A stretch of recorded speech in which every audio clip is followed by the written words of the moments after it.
back at Peach's castle, which is on top of Bowser's castle, which kind of looks like it's on top of a giant stone Koopa clown car, to be honest, which is kind of funny. So, yeah, Bowser checks up on Peach and is kind of snide about it, to be honest, but I don't know. You think Bowser's like trying to get Peach to like him and all that stuff, but methods like these aren't it, Chief. I'm telling you. She'll smile when he makes everything as it was before. But he can't do that for some reason because Mario just beat Koopa Brothers and Toon Koopa. While he already knows that Toon Koopa was defeated. That was quick. So now we get a hint towards the invincible Tubba Blubba, the strongest creature that Bowser knows after himself.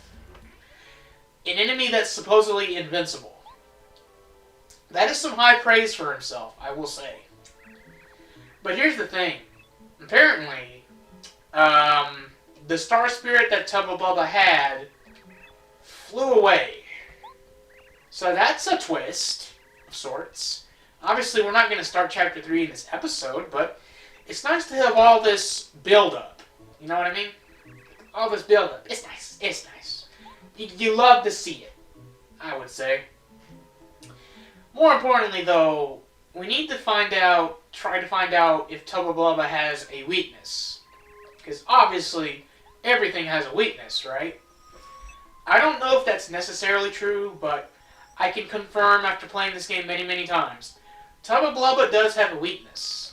If you've never played this game before, if you haven't played in a long time and you don't know what it is, I will leave it up to your imagination what Tubba Blubba's weakness could be. I know what it is, though, so you're going to watch this, and the whole time you know that I know. You're going to deal with that. Oh, man, I'm just being funny. But, yeah, same method as before. Find the button behind the drawing, go through the fireplace.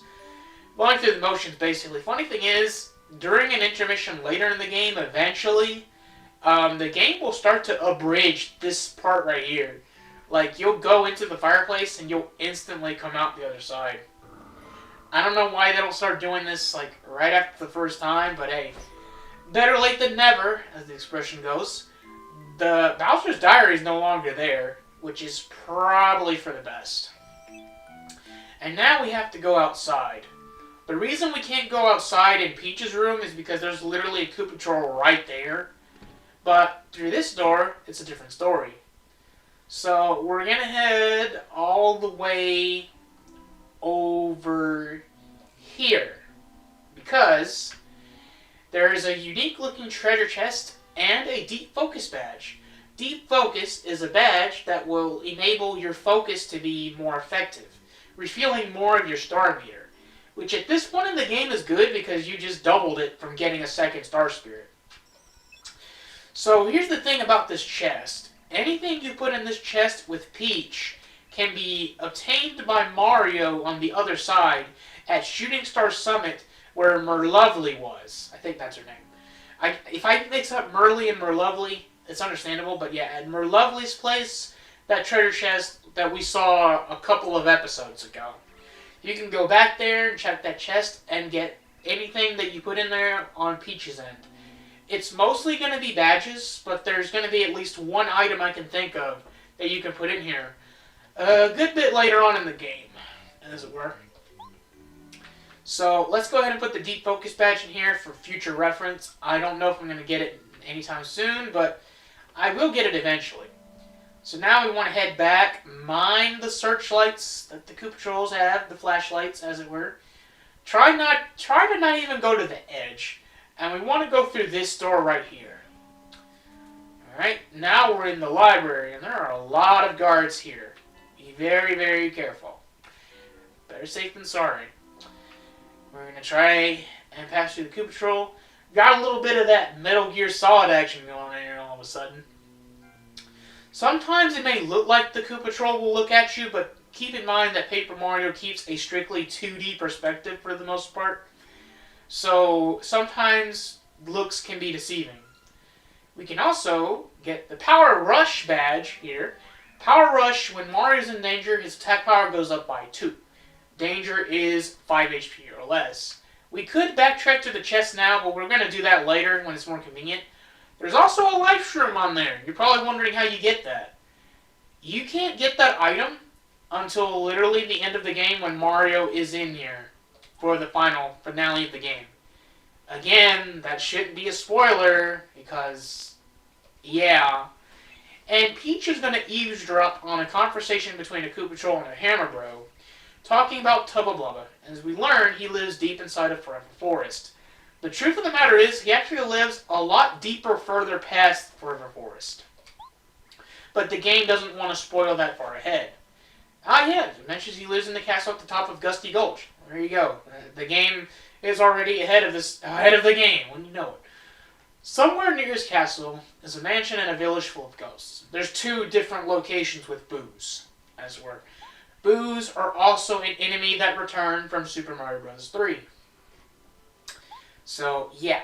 Koopa Trolls are brand new enemies for Paper Mario, but Hammer Brothers have been in the series since the original Super Mario Bros. One of the hardest enemies in that game, actually. And when you know it, they're actually really tough enemies in Paper Mario as well. One of the last enemies you run into, matter of fact. Not really a spoiler, because we're actually going to have an opportunity to fight a Hammer Bro and a Koopa Troll sooner than you think. So, keep a pin note on that, ladies and gentlemen watching.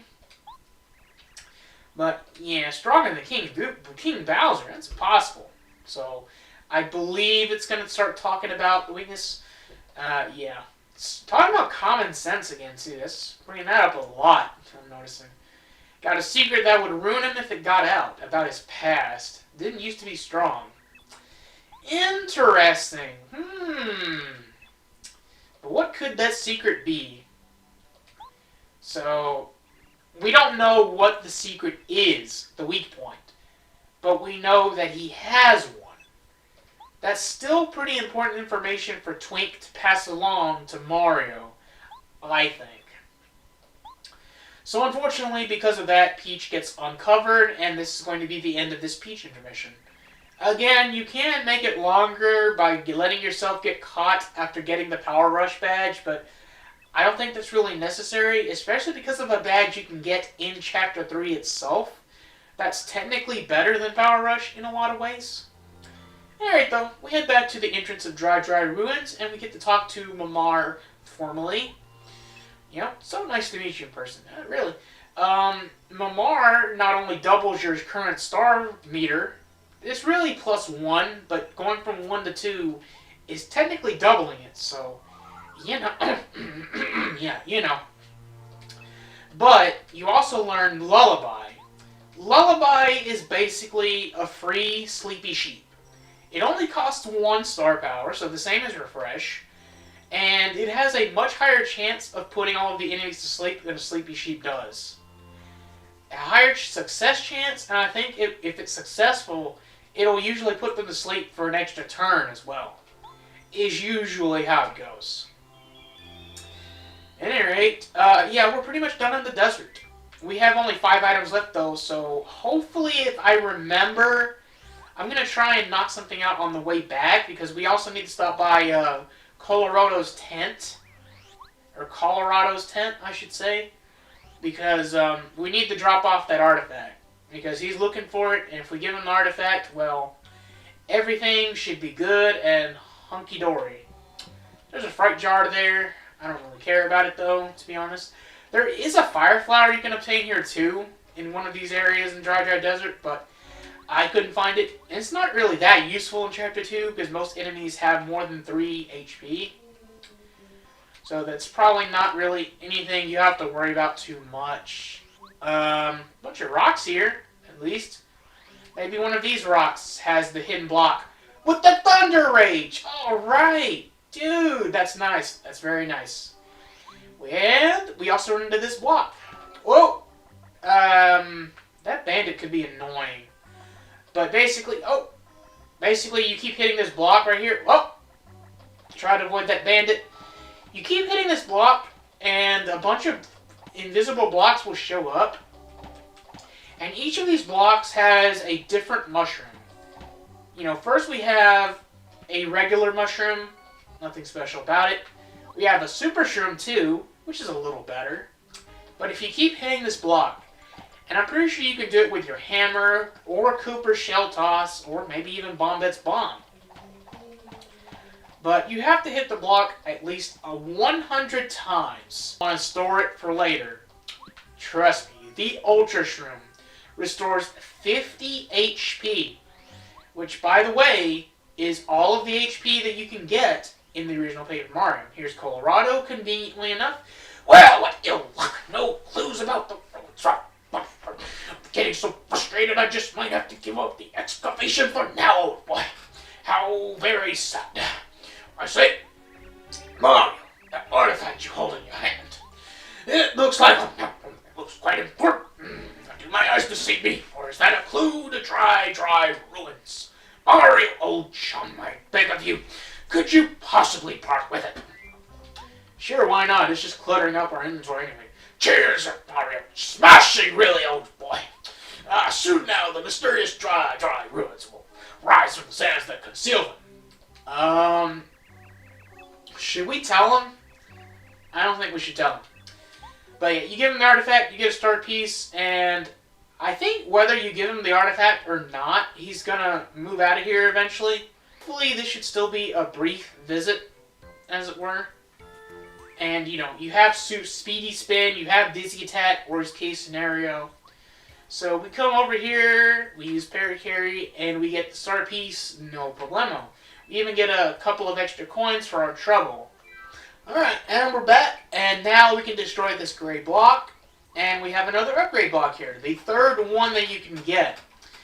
So, at this point, given what we know of what's coming up, I'm going to upgrade Cooper.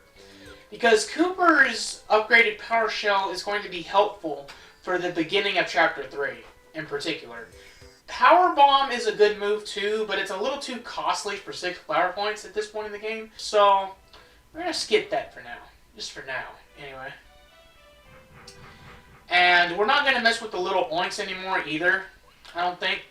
So, there is something interesting you can do in the Toad Town sewers right now, but we're also going to delay doing that until later.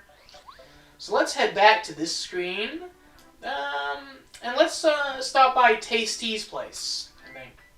Because, yeah, we have an egg to cook. I think that's really it. Oh, yeah, no, hold on. We also have the pasta, so let's get that out of the way right now. By the way, this guy right here, don't talk to that guy. Don't trust that guy. And we also have a Thunder Rage that I think I'm going to save, to be honest. I'm going to store the Thunder Rage. Also picked up another Whack-Us Bump along the way. I think we're going to sell that. Store the Ultra Shroom, though. And store the Super Shroom. And I'm kind of tempted to store the Life Shroom as well, just because. And, yeah, this is looking good. So, let's go ahead and claim, not either the lemon or the lime right now, but later on, yes. Yeah, 1 dried pasta. Pasta fazola. So yeah, let's grab one of those.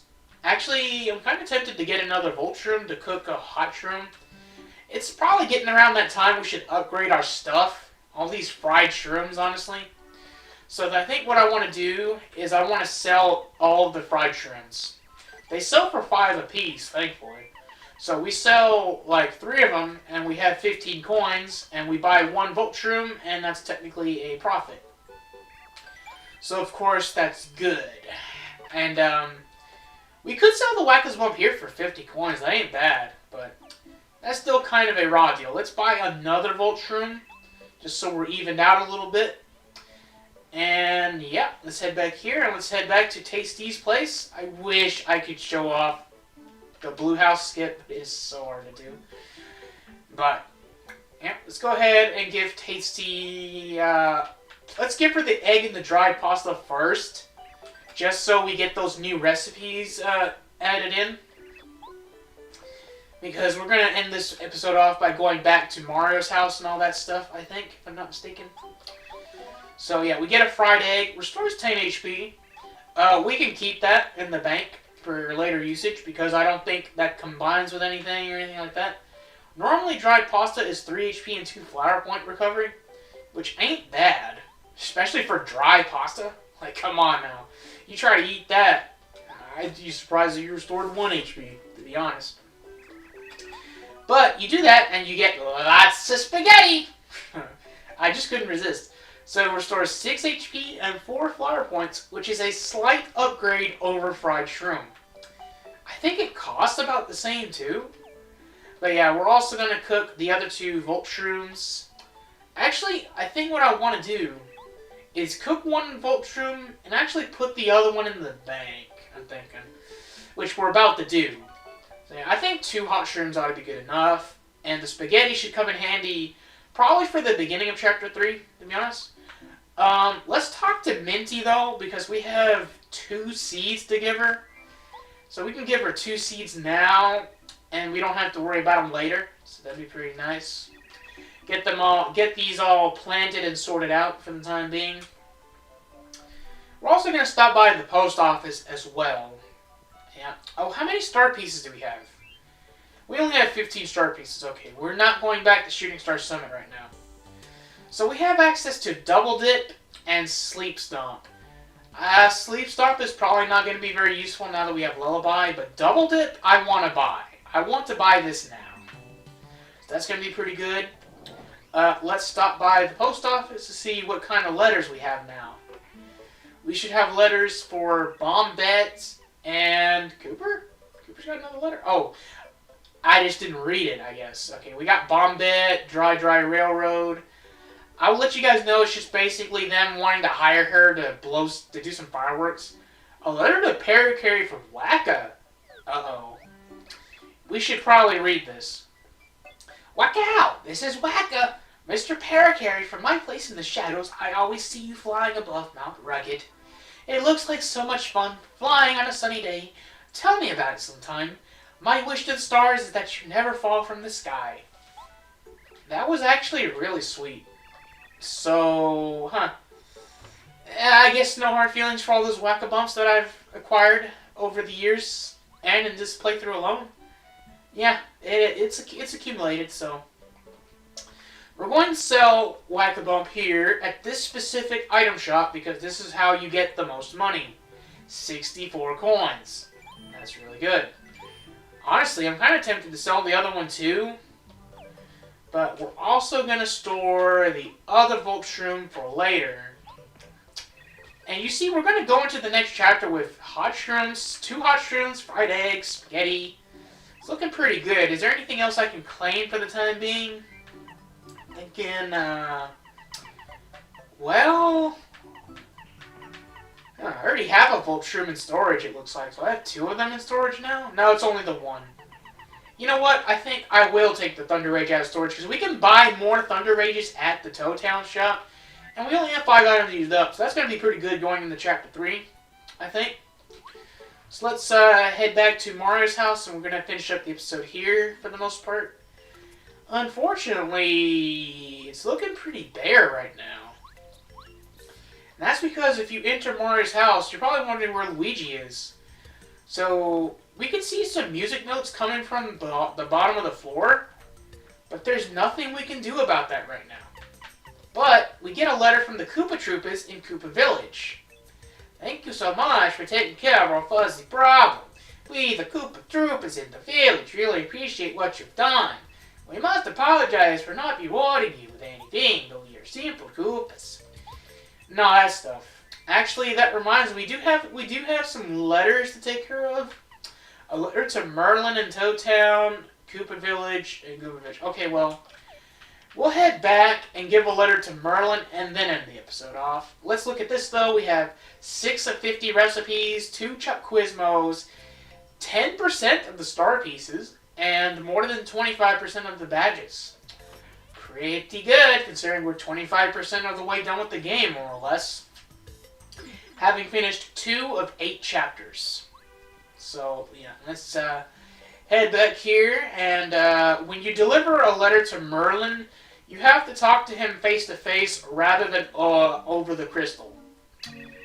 And like usual with Merlin, I have to skip through his dialogue. I just have to. Because a lot of what he says can just be summarized. At any rate, last time we took care of Chapter 2, good old Tut and Koopa, and we are pretty much good to go and set up for Chapter 3, which in some ways could be seen as a difficulty spike, in a way. Right, though.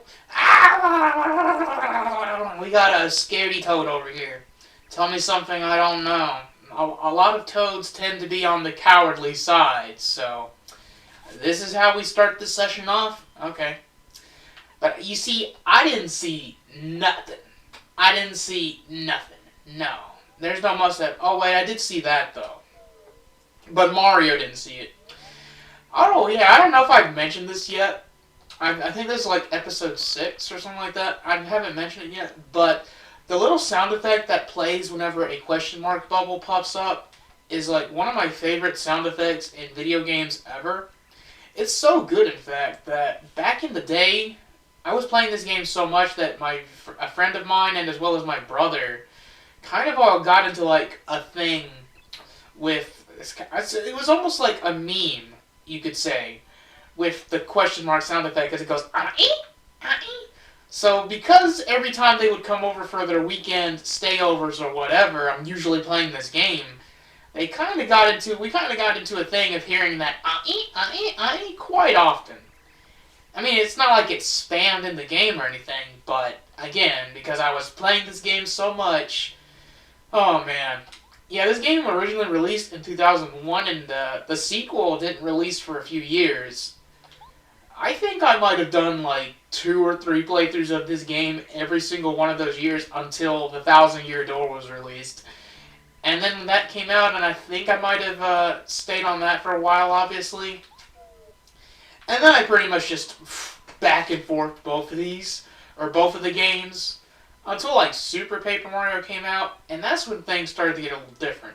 Anyway, though, we begin Chapter 3 proper, the Invincible, Tubba, Blubba. We won't be seeing hide nor hair of Tubba Blubba in this part, though. So anyways, welcome to Forever Forest. You're probably wondering, how the heck do you navigate this spot? Before we worry about that, though, we need to worry about the enemies that are abundant here in Forever Forest. First, let's tackle the first of these, the classic Piranha Plant. This is a piranha plant. Piranha plants pop out of the ground at unexpected moments. In the original 2D Mario games, usually they would come out of pipes rather than the ground. What's notable is that they have 5 HP and 3 attack power, which, if I'm not mistaken, is the highest attack power for an enemy that we have seen thus far. The cap has usually been 2. And this is also pretty high in the HP totem pole as well, because the only other enemy that was like that was, if I'm not mistaken, the bandit in Dry Dry Desert. And the stone chomps in Dry Dry Ruins had 3 attack. But the thing about that is, those were technically mini-bosses. These are regular enemies that you're going to have to deal with in abundance as you trek through Forever Forest. And dodging and blocking their bite attack is also a bit on the tricky side.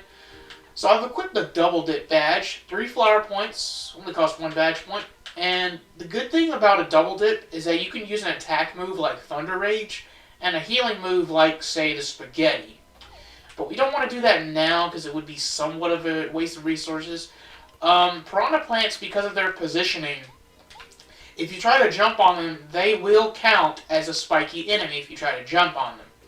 So maybe you shouldn't do that. I could switch, but that would waste a turn, and there's still at least a couple more enemies that we're going to tackle. So thankfully I blocked that, so we're going to come out of this encounter fairly unscathed. This is why I recommend having at least 20 HP going into Forever Forest. I assure you, you will be better for it. So, in this first area, we need to look for flowers that start shaking and reacting like these flowers over here. Okay. Now, it is worth noting that you can technically enter Forever Forest before Chapter 3, like even before Chapter 2, since this area is technically accessible. But if you did that, you would be blocked by this fellow over here by the name of Oakley. I don't know if he's actually given a name or not. I think if he's not given a name here, He's given a name elsewhere, but I'm just letting you know that this random NPC's name is Oakley.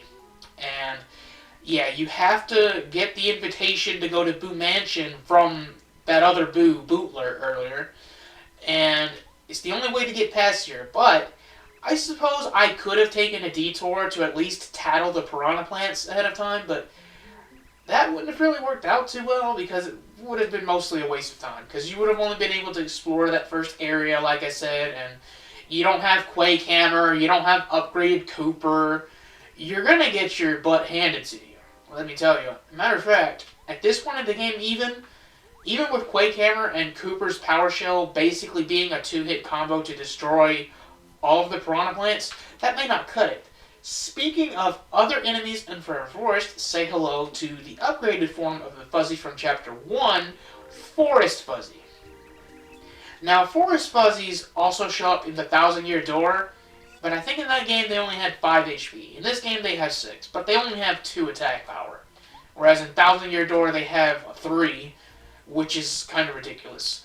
Forest Fuzzies are in every sense of the word an upgrade over the standard Fuzzy, in that they have twice the HP, and if they are alone or in small numbers, they can, and they will, start to multiply. So you may want to be careful about that. They usually doesn't really get out of hand, though, usually, I find.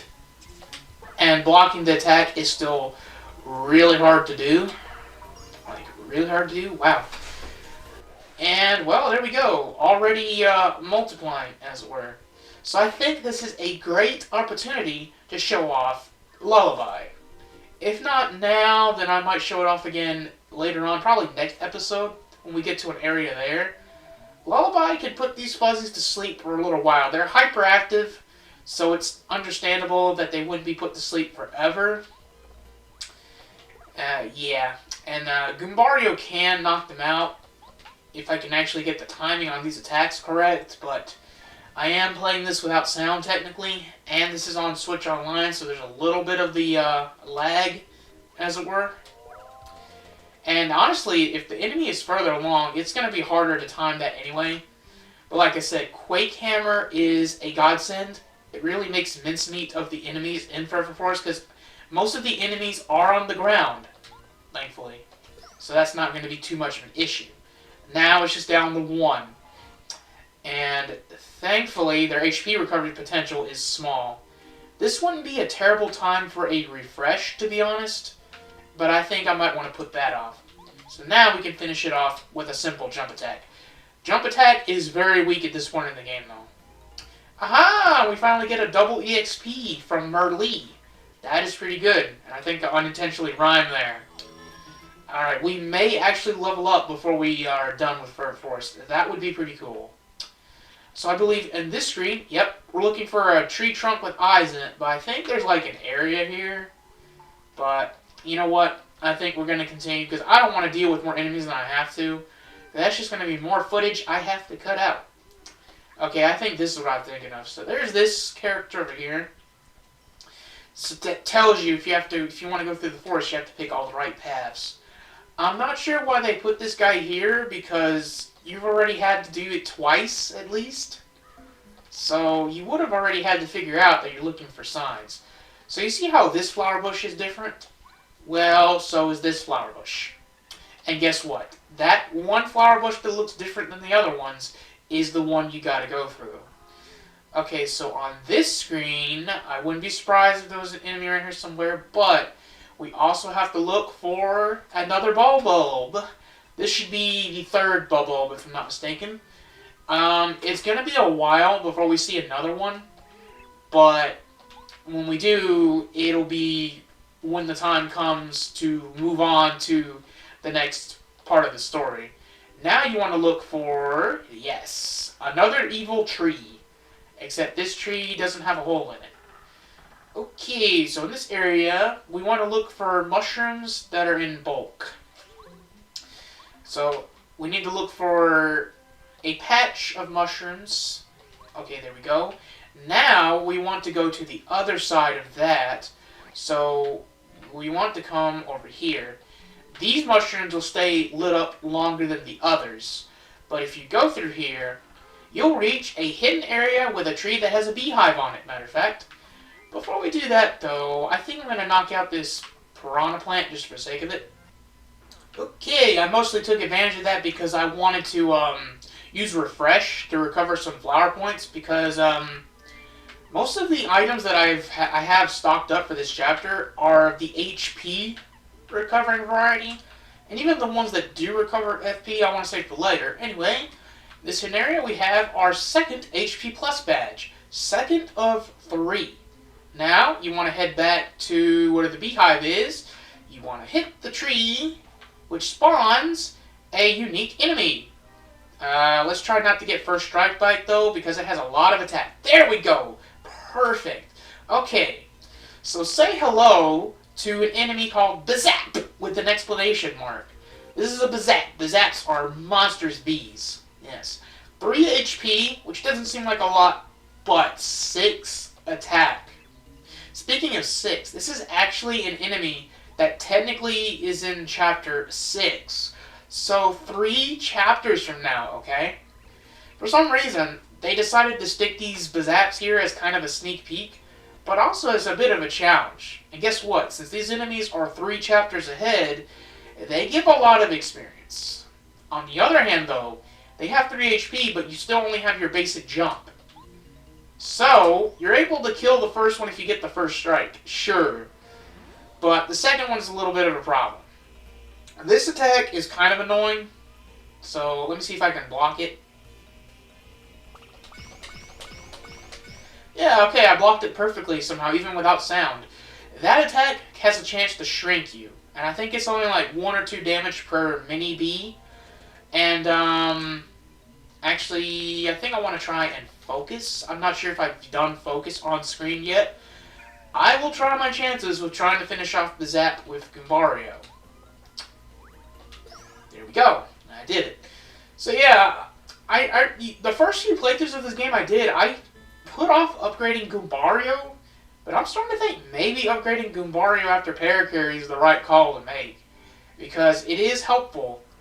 Since you will have Goombario around to tattle enemies a lot anyway, but at any rate, that actually is going to be the last enemy we have to tattle in Forever Forest. Technically, only 2 of them are native to the Forever Forest, and one of them was a sneak peek, as it were.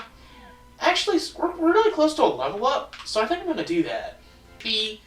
And even if they attack you and recover their health, that's still only like 2 HP anyway.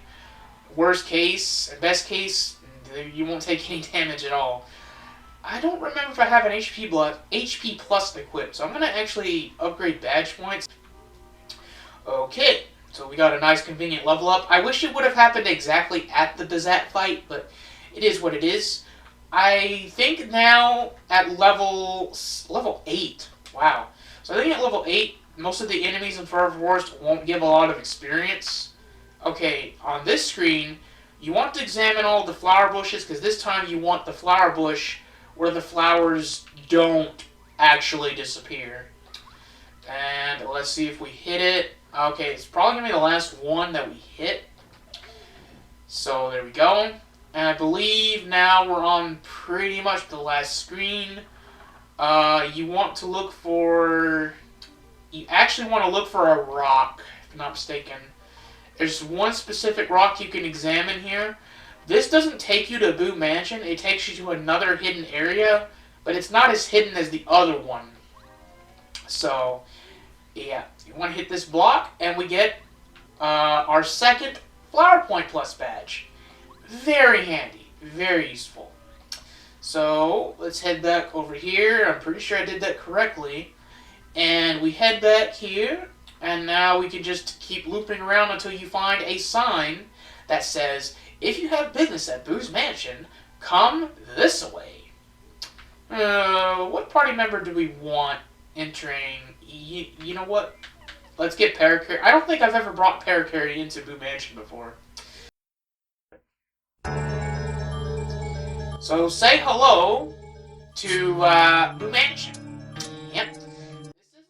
This is actually a fairly unique area in the sense that we are not going to be fighting any enemies or any battles anytime soon. Ugh, I'm certainly glad we're out of that forest to talk about creepy. What's this? Mario! I have a feeling that this is the mansion we are looking for.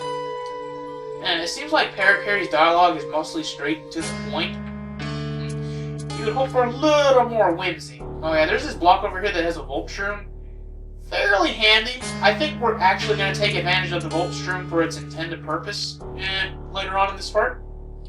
Instead of just cooking it for a hot shroom, as it were. Alright, though, we go through the gate, and we say hello once again to Blubba. Oh, welcome, sirs and madam. I am pleased you made it through Forever Forest. My master awaits you in the room highest up in this lovely mansion. And then we, of course, get it. It's a pretty big place, I'll say that. Please go to the 3rd floor. There you will hear all the news of the Star Spirits. Plural. I'm noticing the plural there. That has me very curious. So thanks to that level up, we don't actually need to use Heart Block. You might want to keep an eye on this spot, though. And, of course, we will... Actually, before we do that, examine this bush specifically. And this is how you get a strange leaf. Very rare leaf that restores 5 flower points. Still solid flower point recovery for this point in the game, but more importantly, it's necessary for a couple of recipes at Tasties. I don't know exactly how many you need, but I'm showing off the spot for you guys for the future reference. Funnily enough, I don't think we're going to need Parakarry here until later. So, over here, you'll notice this one sofa that's oddly colored. We will come back to that. But you want to do entering Boo Mansion. So what's unique about Boo Mansion is that there are no enemies to fight. This is strictly a puzzle-solving area in every sense of the word. And normally, you can come up to this empty paint frame and talk, and there'll be a fellow talking to you. Well, hi, did I startle you? You want to go up to the 3rd floor, don't you? Well, I'm afraid you'll have to go find whatever's missing from this frame. If you manage to find it, I will let you go upstairs. Bow is such a harsh boo, testing her guests like this. So apparently this might be a test from Lady Bow herself. Lady Bow, Lady Bow, Tomato, Tomato. So we need to come to this room first and examine this cabinet. And now we have a bit of a game going on here. Mario, you have come! If you want this record, you must guess who holds it. Yeah, this is how we start. We need to look for this record. So I'm actually going to try and concentrate and try to watch where this thing goes. I usually don't miss this. So, yeah.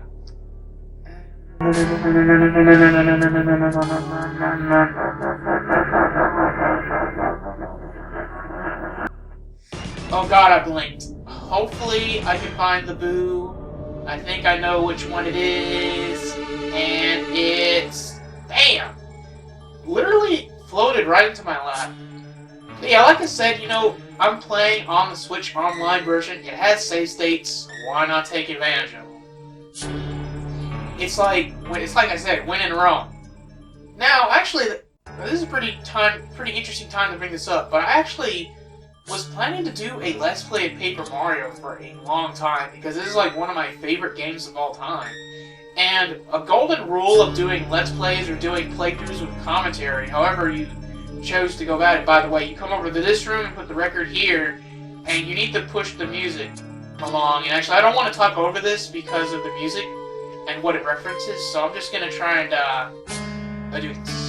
You're a loser, baby, a loser, goddamn baby. You're a fucked up little whiny bitch. Hey. You're a loser just like me. Thanks, asshole. You're a screws loser. Okay, oh, hold on.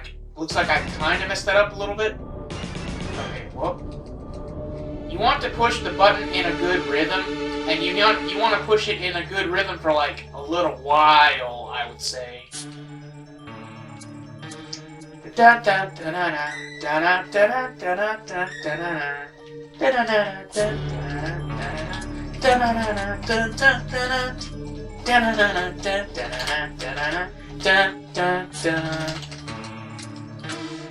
Okay, now can we get the treasure chest?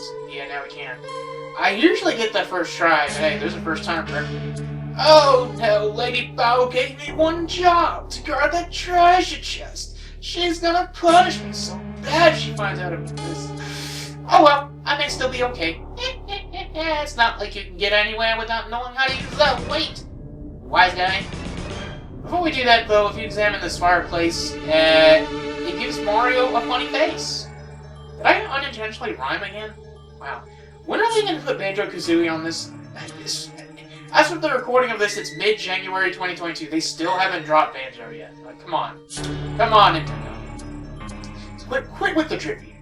But yeah, at any rate, jump on the sofa cushion and put the weight on the chandelier, and we can progress. But yeah, I've actually been wanting to do a Let's Play Paper Mario for a while, and I honestly thought I was going to do it off of my Wii via the Virtual Console version, which probably would have been okay. The quality wouldn't be as good, because I think it's like 360p or something like that. Oh, by the way, examine the treasure chest, and you will give Mario quite a scare. And they say a golden rule of doing a playthrough with commentary is to either do a game that you really love, or you really don't like. And for the most part, I've been trying to do games that I really like, for the most part. And maybe every so often I do a game that I just kind of sort of like. Anyway, you follow this path to this room with a wood panel on the floor and a gigantic treasure chest, which normally indicates we're going to have an upgrade, since, oh yeah, you already caught a peek of it there. So now, playing this Boo guessing game will give us the Super Boots. You want these boots, which are for some reason in uppercase. But if you do fail, I'm pretty sure you can talk to the Boo normally, and you can just redo the minigame, it's no big deal. But I think it's faster just to use the save state. So this one's a little different from the record. You need to follow the pattern. I think I saw it. I think I know which Boo it is. But... Boom? Yeah, that was it. First try. I think. But, yeah, that one reminds me more of the Fuzzy game from Chapter 1, actually. So now that we have the Super Boots, there's more stuff that gets opened up to us literally partway through this chapter. And you might be wondering if we're going to head straight to where Tubba is in this episode. I'm going to let you know, no we're not, actually. But now that we have the Super Jump, you can jump and then push the jump button again in the air to destroy wooden boxes and wooden panels, as well as hit switches. More importantly, though, if you keep pounding the ground, you will find star panels, which give you star pieces. There are 4 panels here in Boo Mansion. There's also 1 star piece that isn't hidden behind the panel, which we will get. But anyway, you destroy the wooden panel, and we get put down here. We gotta hit these switches, and then the big switch, which won't respond to a hammer, and it won't respond to Bombette's bomb either, so don't even think about it. Let's do that better. And baboosh. And as you can see, there's even an item shop here, but we can't use it right now. We need to prove ourselves to Lady Bow first. Lady Bow. I'm probably going to pronounce her name 2 different ways throughout this project. But anyways, another item box that gives us a Super Shroom, which complements our maple syrup nicely. At this point in the game, you should be able to get value out of both of those items, because you should have at least 15 HP and 15 flower points. Okay, in this room with the clock, there is another panel literally in front of the clock. That's a pretty notable location. It's a pretty good spot to put a star panel in, I would say. More importantly, though, we head up here, and now we can head into this room. And if you thought the music cameo earlier was something else, before we do that, though, let's destroy these boxes over here, because the bottom 2 will give us apples. Just nice, tasty, healthy apples. Restore 5 HP. What item do we want to sacrifice? Unfortunately, I don't really want to sacrifice any of these items, but I will say it's a lot easier to buy a Super Shroom than it is a maple syrup, so do that. But if you jump on this box and jump into here, Mario turns into a 2D sprite. Which is pretty nice. It's a little miscolored compared to how it is in the original game, but It's a pretty nice candy over there. You can also destroy the box for no reason, but it'll respawn, I'm pretty sure. Let's head down this wooden panel, and before we do anything else, nothing to do there, I don't think. We can use Paracarry to hop over here, and we get the Boo's portrait. A portrait of an old Boo. But, you want to be careful here, because if you fall, you'll have to do a lot of backtracking. So you see a tower of boxes right over the jump cut if I fail this. Try to be on the edge, sort of, and use Paracarry to drop you down, and then do 1 and a 2. Well, there we go. We got the star piece. Now, there's still 2 more panels we gotta track down before we head on to see Lady Bow. Is that Bow? Bow? Okay, it should only be 2 pronunciations. Alright. Keeping my English straight over here. So there's a panel over here near the sofa. And thankfully, the 4th and final panel will be conveniently along the way, for the most part. Don't go into the first door. That takes you back to the record room.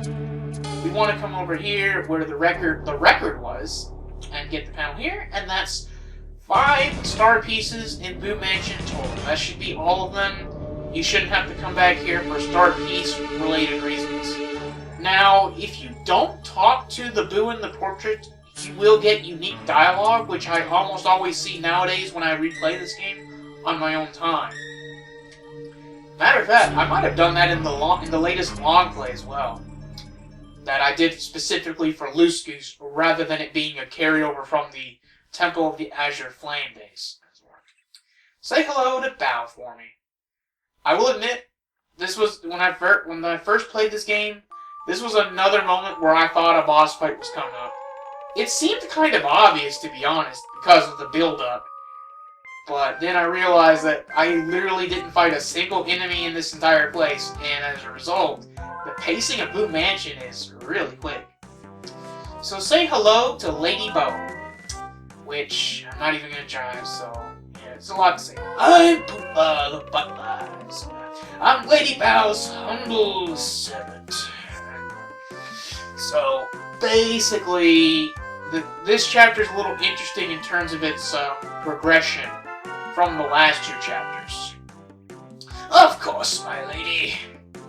Mario, do you know the area near here called Gusty Gulch? A hill rises at the top of the gulch, and upon it sits the castle of Tubba Blubba. He's a monster, and he eats us ghosts. Boos are his favorite food. Many friends have been eaten as well. We've tried attacking the evil fiend to save our friends, but Tubba Blubba is far too strong for us Boos to slow him down even slightly. He seems invincible. That's why he's known as the Invincible Tubba Blubba. There is hope, however. If the rumors are true, then Tubba Blubba has a secret that he closely guards. And that secret is probably something that relates to his weak point. Yeah, going back to that old thing with the weak point again. So we need to find out that weak point, as we already know from the Peach segment between Chapter 2 and Chapter 3, which we did towards the end of last episode, of course. But here's the thing. We're not getting the Star Spirit from the boss this time. We're defeating the boss to get the Star Spirit from an ally, question mark. Mario, I'm sorry we must be in such a dire situation. My name is Skull. I escaped from Tubba Blubba's castle, but I was in quite a weakened state when I made it outside. As a result, I couldn't go back to the sky at first. I tried to head for Shooting Star Summit to make the leap to Starhaven, but I became lost in the forest. While hunting for a way out, I was captured by Boos. And now here I am. I don't know what to say. But yeah, basically, we take care of Tubba Blubba. We get literally the Star Spirit that gives the best star power in the game, by the way. Don't want to spoil that. I will try to save your anticipation when we actually rescue Scholar. And fun fact, in Mario Party 5, I think Scholar was the one in charge of the super minigame, or whatever, which was basically just tanks. I know. I could sit here and try to explain that whole thing with Mario Party 5, but that would be getting quite off topic. But, I already mentioned that the Star Spirits do return in Mario Party 5, randomly enough, so... Yeah, there you go. And Lady Bow is also going to join our party, quote-unquote, temporarily. But, you know what they say about temporary party members in RPGs. 9 times out of 10, they won't actually be temporary. So, from where it matters, Lady Bow essentially joins your party right here. Even if, technically, by her standards and the game's semantics, she's a temporary party member. So if you were to hypothetically run into an upgrade block, an upgrade bow, you're not going to lose anything. Thankfully. But yes, that brings our total party member count to 5. And we can now enter the item shop, which I will do just so you guys can see the prices and all that stuff. I don't know if I'm ever going to come back to the item shop later in this project. I also don't think that this episode's going to be very long anyway, so I don't mind doing this. So we have access to a mystery, which can do anything. It only costs 1 coin, so you know what? Oh yeah, we're carrying too much. Oh yeah, I can just take advantage of the fact that I can, like, store the strange leaf and the 2 apples. I didn't even think about that. Because, yeah, you don't want to eat those. They don't recover that much at this point in the game, so we'll save those. I do want to keep the Vulture, though, for something coming up. All of these healing items should be good, too. And the maple syrup. Snowman Doll costs 15 coins. Super Shroom is 13, and maple syrup is 25. You see why I didn't care about the Super Shroom earlier? Life Shrooms cost 50 coins. That is a lot. And I don't think we want to deal with that right now. I do want to check something, though. Literally check, not store. A synonym of store. Do we still have the Life Shroom from earlier? Yes, we do. Okay, good. That is going to be needed for something with Koopa Koop down the line. Stopwatch costs 25 coins, and if it works, it paralyzes all enemies. I wouldn't buy this, to be honest, for a very good reason. But a Snowman Doll could be a solid investment, so we will buy one of those, and we will store it for future reference. I do want to keep the Thunder Rage, though, funnily enough. Though, actually, for what's coming up, I think I will store it temporarily, and I might pick it up back later. Because we're actually not going to Gusty Gulch. Yeah, that's what I was building up to this whole time. Actually, do the items respawn here? Like, do I get another maple syrup? No, I don't, sadly. But yeah, I'm actually not going to Gusty Gulch next. I'm actually, believe it or not, now that we have the Super Boots, I want to head back to Toad. So before we do that, make sure your HP and flower points are good. And your badge setup. I would say this looks pretty good here. It'd be really nice if I had like a charge badge, but for jumps. That would be really helpful for some of these fights coming up. Because yeah, we're about to get into some fights. Alright, so you definitely went into Forever Forest. Oh, and another strange leaf. Might want to do that. So let's do that. Let's head back through the gate. You will see why I'm doing what I'm doing here, okay? So let's head back into Forever Forest. We'll keep Dizzy Tech just for the sake of it. No! Ah, bugs! Get him off me! I'm lost in a freaky forest. So scared. So go left or right. Eek! Oh, Mario! Oh, aha! Boy, are you unlucky to run into me again. Who is this kid? What a dirty little urchin you are. He must be lost. Hey, shut up! Shut up! I am not a lost child! I'm your worst nightmare! Here comes the pain! I just realized I should have entered this fight with Goombario instead of Lady Bow, but I don't think that's going to matter too much. Don't think I'm as vulnerable as I was before. Check this out! More power! So yeah, Junior Troopa just spontaneously is able to grow bat wings for somehow. Junior Koopa, he also accidentally calls himself Junior Koopa instead of Junior Troopa. That's hilarious. Good thing you have damage dodge. You also want to have at least 20 HP. 25 HP would be nice. So let's tattle him. I can't get enough of this guy. He has 40 HP. That's as much as Bazaar. But 5 attack and 1 defense. So here's the spoiler alert. You're technically not supposed to do this fight until after Blubba, after you clear Chapter 3. But you can actually do this fight as soon as you do Boo Mansion and get the Super Boots. It's hilarious. So let's try to... I'll try to block the attack, but I can't make any promises. But thankfully we have Double Dip, which I'm actually going to do. Actually, no, that would be a waste. I want to use Volt Shroom with the Refund coming clutch. I like doing Refund for boss fights because boss fights you're more likely to use items on. And believe it or not, I'm actually going to keep Goombario and I'm going to have him charge. Because this might be more efficient than trying to use Shell Shot with Parakarry. So we'll take a few hits here and there. And I really wish I had Jump Charge. I guess I could have done like Hammer Throw, Smash Charge, but man. So we're going to have Goombario keep charging for a little while we do basic combat with Power Jump and all that other stuff. I could also attempt a Power Bounce, but since he has 1 defense, I would have to do at least 5 jumps. And that would be an extra flower points. It probably is better value just to spam Power Jump in this fight, to be honest with you guys. Parakarry Shell Shot is also very good to use, but it will only do 5 damage for 3 flower points because of the 1 defense again. So Power Jump is actually better value for you at this point. So I'm good to take at least 1 more attack from Junior Koopa, as it were. I'm going to have Goombario charge 1 more time. So, as you can see, the damage from the Volt Shroom adds up. Eventually runs out, though. So, let's see what happens when we headbunk with Goombario, how much damage this does. Well, it still wouldn't have been enough to kill him even if I actually got the action commands. It would have done 9 plus 9. Which is pretty good. We'll refresh, which unfortunately only survives 1 unblocked attack from Junior Troopa.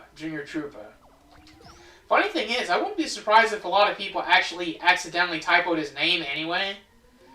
So, I guess I'm going to use a fried egg, because it's finally fitting to use that here against Junior Troopa, who is like, part egg, as it were. I think I will swap to Parakarry, though, to use Shell Shot.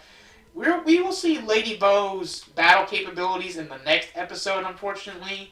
But we're coming up to, not quite the end of this episode, but we're getting there.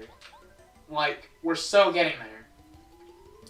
Okay, so this next attack doesn't matter if I block it or not, but I block it anyway. And we'll just do a basic jump attack and finish him off with a nice little flip. You love to see it. And you get 22 star points. It's very good. It gives us a quarter of the way to the next level up. Yeah, mini boss fights tend to give 15 to 20 star points, but Junior Troopa's star point yield with every fight in the game will get slowly and slowly higher. And look for the stump right here. If you see that stump and then go left, you're out of Forest. It's a lot faster to get out of it than it is to get into it. So now that we're back in Toad Town and we have the fancy spin boots, by the way, to all you sensitive about brightness, oh my god, going from that to this, something else. Anyway, there is a star panel in front of this Toad guard named Feisty. And, I think we're going to want to stop by the Toad House, matter of fact. So let's head on over to the Toad House. Ah, but looky here. Merlin is outside of his house. Unfortunately, I can't understand anything he says because every time I try to talk to him, my finger is automatically on the text skip button. But I think I understand the gist of it. So we want to spin jump around here somewhere. I don't know why this seems to be like specific.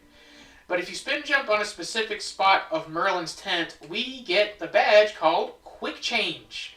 Changes your party member and you can attack with the party member on the same turn, which is really nice. I don't think we're going to need Power Bounce for like the rest of Chapter 3, to be honest. Quake Hammer is very good, though. We are going to need that. We will keep HP Plus, and let's see if I can take off Refund and another badge. Take off Dizzy Attack for Quick Change. It might be worth it. It might actually be worth it, to be honest with you guys. And I guess of the options, we'll put Multi-Bounce. Because now it's 2 flower points for 2 damage to every enemy, which isn't terrible. You know, especially if you can get it just right. So I know we're midway through an episode, but we are actually going to take a rest here at the Toad House because we're going back to the Toad Town sewer. Now, I know I only briefly alluded to the sewer in the past, but there is a very good reason for that. And the reason for that is because you want to wait until you have the super boots to go back in there. Can we buy anything with 60 coins? Sleep Stop would be pretty good for the chapter, but we sadly don't have enough coins. These items should be good too. So now that we have Quick Change, that's actually kind of a godsend, because now we are formally entering the Toad Town sewer because we're going to have some fights ahead of us. Quite a few fights, matter of fact. Before we talk about any of this interesting stuff, we want to head to the east of here to destroy the regular yellow block, as it were. And we want to spin jump on a new enemy that looks familiar. Say hello to the Gloomba. It's called a Gloomba because it's a Goomba that's in the dark, which means he's very gloomy, as it were. So we're going to just do 2 full power jumps. That'll be enough to knock out a 7 HP enemy. And consider this a taste of the kind of enemies to expect in Ghosty Gulch, funnily enough. Your power jump will do 6 damage now, but considering the enemies that we're dealing with, that would be a bit of a waste because you're going to be able to kill 1 Gloomba in 1 turn fairly easily. And they still give solid star points. So in the past, I usually did this section right after Chapter 1, which isn't bad. It's not like these enemies are that hard to deal with, to be honest, especially if you have the right badges and you know what you're doing. But, yeah. And another Super Shroom. So you see now why I didn't really care about the Super Shroom earlier. But here is a Spiky Gloomba. What a rascal this guy is. So we're going to tattle the Spiky Gloomba. Same situation, except this enemy has 3 attack. But we can take advantage of Quick Change to swap to... Well, we haven't upgraded Bombette yet, so we'll swap to Cooper. Should be perfectamundo for this. And we will use Quake Hammer, because we can do the Quake Hammer Power Shell combo to knock out the Spiky Gloomba in the front. Now, even with damage dodge and you block, you still take 1 damage, which is fine. So we will do Power Shell with Cooper, and we finish off the other Spiky Gloomba with the hammer. You would have Cooper if you did this right after Chapter 1, and you would also have Bombette's Bomb. So like I said, these enemies are still tolerable, but they do take a lot longer to kill when you can only do 2 damage with the basic jump and hammer. Alright, so before we go into the next section, we do have Quick Change. Matter of fact, I'm probably not going to swap out for the next fight. And if you know you're not going to swap your party member, then you may as well unequip Quick Change, to be honest. And we will put Power Bounce for the occasion. And Refund just in case. I guess I could unequip Speedy Spin, but like whatever. We'll do Close Call. And we're about to do a mini-boss. Blooper! Yeah, we get to fight a Blooper enemy. They are a lot larger and chunkier than they were in Super Mario Bros. Though. So let's tattle this guy. This is a Blooper. Bloopers lurk in the dank. In the dank pools of Toad Town titles. 30 HP, 3 attack. Yeah, these guys are pretty, especially after fighting Junior Troopa, they are pretty stinking unremarkable. And they have no defense. So, let's see our luck with the Power Bounce. 5 damage. I would have been better off using a Power Jump for sure. Power Bounce will have a lot more value when we get a badge called Jump Charge that I've been alluding to. Until you get Jump Charge, to be honest, you're probably better off just spamming the Power Jump. I mean, I could have Goombario Charge, but let's actually have Bow come out. I thought I wasn't going to use it till the next the next episode, but like, I have a perfectly good opportunity. So Bao, starting off, has access to Smack and Out of Sight. Out of Sight for 2 flower points makes Mario completely invulnerable to damage because she turns him invisible, as it were. So that's a pretty good resource to have if an enemy is about to use a really powerful attack. Something we're not going to worry about with this blooper, because all it knows how to do is shoot ink and jump on you. Which, again, if you're doing this after Chapter 1, this fight can be overwhelming. And a gigantic use of your resources as well. But if you're doing it now after Chapter 3, which is arguably more convenient, yeah, you have the Super Boots, you have Bao, you have upgraded Goombario, you have Paracarry to use his Shell Shot. Like, come on now, this is kind of a joke. But anyway, you defeat the blooper and you get Shrink Stomp. Shrink Stomp can be useful against Bazaar, but I was able to get useful with a Lullaby, and I just did that. So that worked out perfectly there. So now that we're done with that, we are going to want flower points. So let's eat up maple syrup that we got from Boo Mansion. 12 flower points ought to be good. And let's get rid of Power Bounce. Honestly, we could probably get rid of Multi-Bounce and Power Jump for the next section as well. But let's not do that. Get rid of Refund and equip Quick Change. Is there any way I can put Dizzy Attack back on? Because that would be pretty good. Oh yeah, I basically have to get rid of those. So, the only attack badge that matters for this next section is going to be Quake Hammer. And we're also going to worry about this later. You'll see why. So let's head through the wood panel like you already know how to do, and let's head left. So say hello to Dark Koopas, okay? So Dark Koopas, there's a lot to talk about here. Dark Koopas. This is a Dark Koopa. Dark Koopas are Koopa Troopas who live in the Toad Town tunnels. The dank Toad Town tunnels. They are known for causing dizziness. So now you know why Cooper can learn Dizzy Shell when he's upgraded. 8 HP, 3 attack, 2 defense.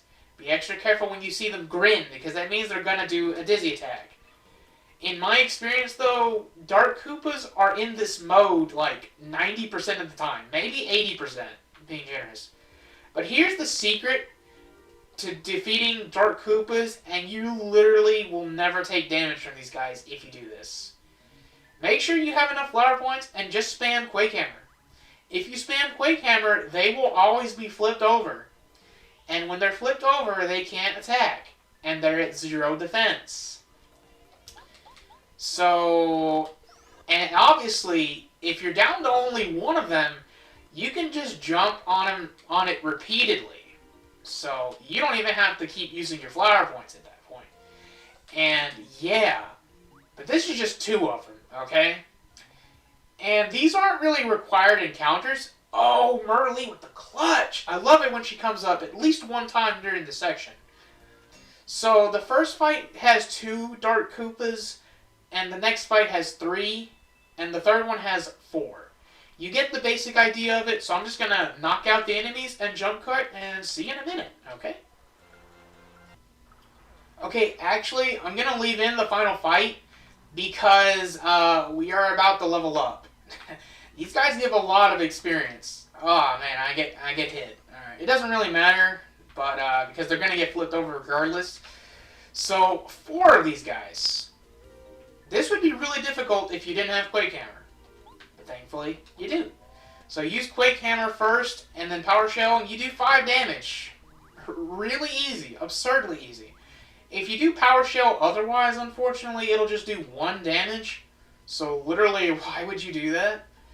So let's do it one more time. And we have exactly enough flower points to... I don't even have to fully charge it, but I'm going to fully charge it because it is so satisfying to do that. Like, holy crud, is it satisfying? Okay, so we just got 28 star points from that, just casually. And now I upgrade HP. I didn't forget. So that way... oh yeah, and a switch spawns. You want to hit this switch and go into that fight. Before we do that, though, remember we still have a party member that needs to be upgraded, Bombette. We can upgrade Bao later. So let's move this block, And we gotta uncover these hidden blocks over here, which is not very hard to do with the right positioning on this block, which we got practice from in Chapter 1. Alright, so let's do that. You don't need Paracarry for this, but I guess if you're not confident about your jumps, you can do that. So let's finally upgrade Bombette, Showmaster Power Bomb to attack all ground enemies for 6 damage each. But it costs 6 flower points, so it's probably not something you're going to want to use right now. It might be more useful in Chapter 4, maybe, but honestly with you guys, I find it more efficient to just use Cooper's Power Shell, because 3 flower points for 3 damage, and Bombette is 6 damage for 6 flower points. I mean, yeah, you're using 2 Power Shells in 1 turn, but you don't have that many flower points. More importantly, though, this pipe will take us back to Boo Mansion. So now you see why I did what I did, right? Alright, and today we are continuing Let's Play Paper Mario. Oh boy.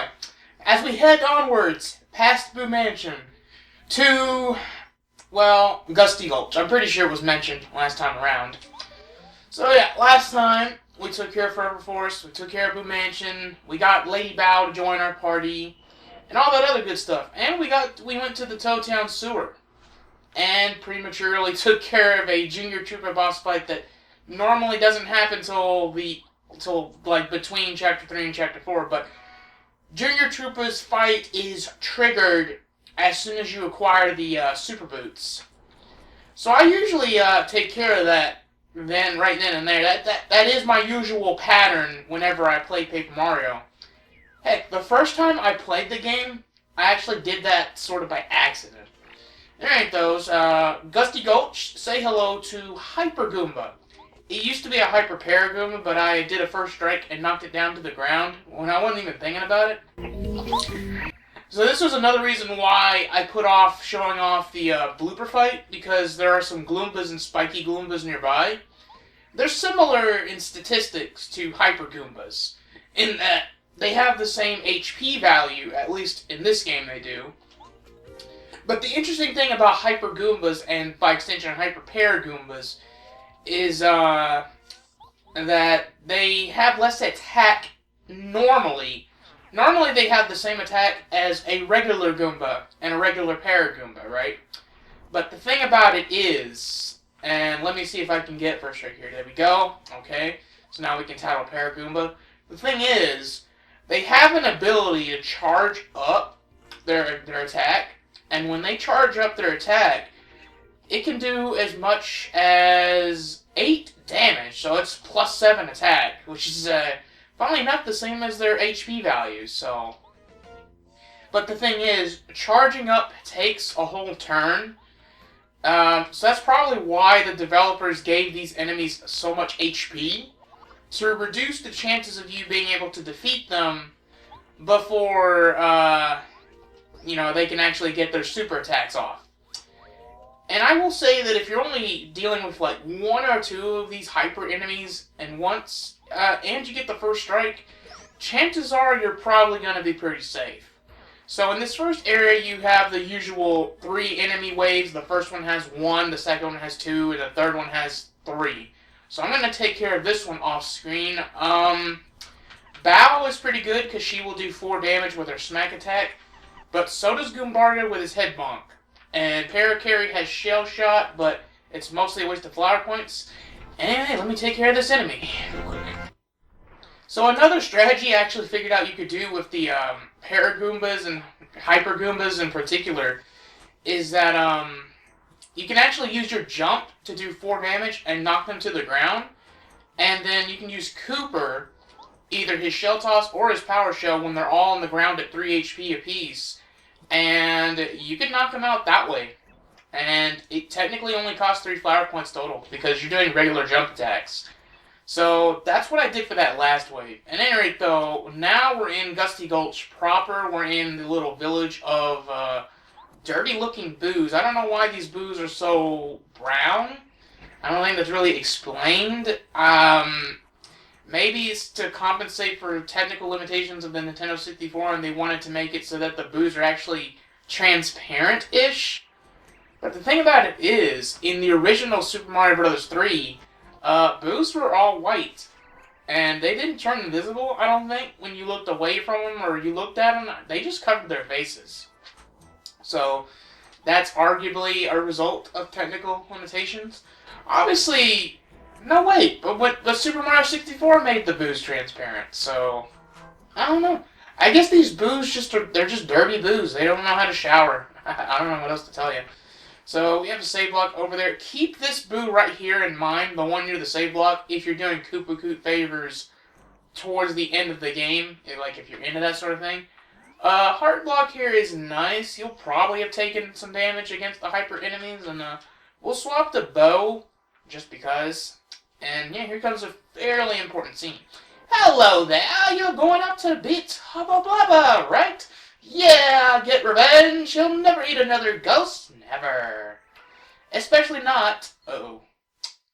You don't like the sound of those footsteps. Oh no! Tubba Blubba's coming! Everybody hide! Lady Bow, you have to hide. Mario! Mario! We have to hide! Use my power immediately. Yeah, I don't know. I think I was trying to come up with a voice for her, like, between the recording of this episode and the last one, but I don't know. I don't think I could settle on one. Everything's cool, lady. He can't see you. Nope, there's no way Tubba Blubba can see you right now. He's literally right there. Looks yummy. I needed a snack. Ow. A little tangy, but good. And we don't exactly get a very strong first impression of Tubba Blubba. I mean, he just comes in and eats a ghost. He doesn't even say that much. Oh, Stanley! Oh, the horror of it all! Yeah, we will have to attend to that. So there is one more enemy you need to worry about tackling here in Dusty Gulch. It is another enemy of the hyper variety. And there it is. I know, it's reminding you of the Clefs from Chapter 2. That's because the developers thought it would be a good idea to introduce the Clefs in Chapter 2, and then immediately introduce a hyper variety. There we go. I just barely got it. Like, wow. So, I wanted to do that to show off the fact that you can actually flip over Cleft enemies if you use Bombette's bomb attack on them. But you're only really going to notice that with Hyper Clefs because they have so much defense and HP. You know, the regular Clefs were literally 2-2-2. This is a Hyper Cleft. Hyper Clefs have more defense power. Yes, they do. 4 HP, so twice the HP. Only 3 attack, which I guess is conservative. That's the same attack as the spiky Gloombas from the sewers. And 3 defense. Is it going to mention that they can be flipped over? And yeah, they charge up to 8 damage with their charge attack. Same as the Goombas, even though they have a higher base attack. They don't charge up as much. Okay, it mentions here the defense power will follow 1 if you use an explosion to flip them over. And they have spikes. So, yeah. I do find it interesting that you can flip these guys over. And I doubt I'm going to show this off, so I'm going to show off the fact that the down pound ignores all defense and will kill a Hyper Cleft in 1 hit. So, yeah, there you go. I didn't have to do it, but I know I'm not going to leave in any more fights unless I level up, so I figured I would do that for insurance sake. But there are a lot of enemy encounters here with Hyper Clefs involved, and they can be on the tough side. So, you remember that Thunder Rage I got back in the desert, right, from the hidden block? That's pretty useful here, because it will finish off a Hyper Cleft fairly easily. It does 5 damage, penetrates defense. We'll also grab this Dizzy Dial, because that can be useful for the enemy encounters here as well. There's a Hyper Goomba. I believe one of these blocks contains something good, but that Hyper Goomba is a pest. Here we go. Okay, Repel Gel. Repel Gel makes Mario transparent and invulnerable for a short time. I believe it's 2 turns. This is a very good item, but let me take care of this enemy real quick. Oof! I actually got hit by one of the charge attacks from the Goombas in that last battle. But yeah, I'm actually kind of surprised how well Koopa's working out here with the Shell Toss doing 3 damage and whatnot. We did upgrade Bombette, so she'll do the same amount of damage, so that's pretty nice. And here's this letter to Feisty, which is a nice coincidence. I do want to take care of this Hyper Clef, because Clefs still give more experience than usual. So, let's park a bomb right there. And we didn't get the first strike that time, that's interesting. Wait a minute. Is this guy trapped? Is this guy actually trapped in the stump? In a sense. Well, that worked out one. God, you know, I think some people may have reservations about Power Shell costing 3 flower points since it only targets enemies on the ground, but I don't know, man. It's been helping me out this playthrough like crazy. I guess I'll knock this enemy out too. You know, come to think of it, Parakarry's Skydive attack also does 3 damage, but Parakarry doesn't have any attacks that target, like, all enemies.